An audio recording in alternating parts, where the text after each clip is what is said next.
And breaking news, the Union Cabinet now has recommended President's rule in Arunachal Pradesh as the political crisis there is only escalating. It's the very first move since the Modi government actually came to power. Now, in the emergency meeting at 7 RCR today, this political crisis was discussed. We are also getting to hear now that the Congress is all set to challenge this in the top court. Vasbir also with us breaking down the details of what this really means, what could be the political ramifications. Now, Vasbir, how do you look at what's happened today? The matter is still set to be pending in the Supreme Court. Then what could happen as far as the government deciding to impose a president's rule is concerned?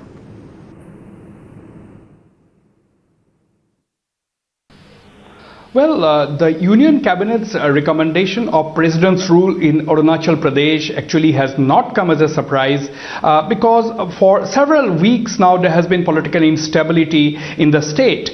You see, 21 of the 47 Congress legislators had revolted against Chief Minister Nabam Tuki. They had sided with 11 BJP legislators and 2 independents. They have been continuing with their revolt, and in the meantime, when the BJP legislators, they moved a no confidence against the speaker, the governor J.P. Rajkhwa was actually quick to advance the assembly session that was scheduled for 14th of January. He advanced it to 16th of December, and that triggered the crisis. The Nabam Tuki followers, they refused to hold the assembly session. They put the house under lock and key, forcing the dissidents, the Congress dissidents and 11 BJP legislators to hold their session in a hotel outside the assembly premises and elect the deputy speaker as the new leader, and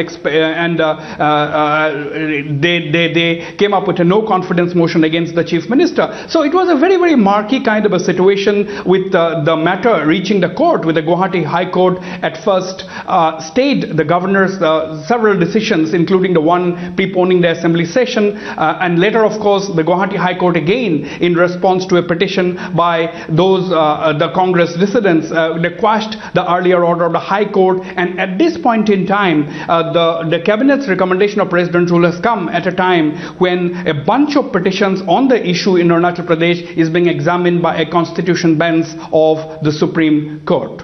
I'm afraid that this is again a very unfortunate political step that this government has taken.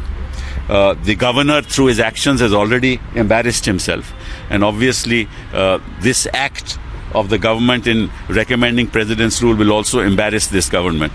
This government knows that it has no majority in the Rajya Sabha, and that this particular recommendation can never pass in Rajya Sabha because it's politically motivated. But they still want to destabilize a border state whose border is with China, and they want to create instability in that state. This is the political wisdom that this government has. This is an act of intolerance, political intolerance. We have seen the kind of acts of intolerance that they have perpetrated, whether it's Kwe Rohit, Kwe other acts. And this is also their idea of cooperative federalism. Instead of trying to strengthen a border state, they are destabilizing a border state.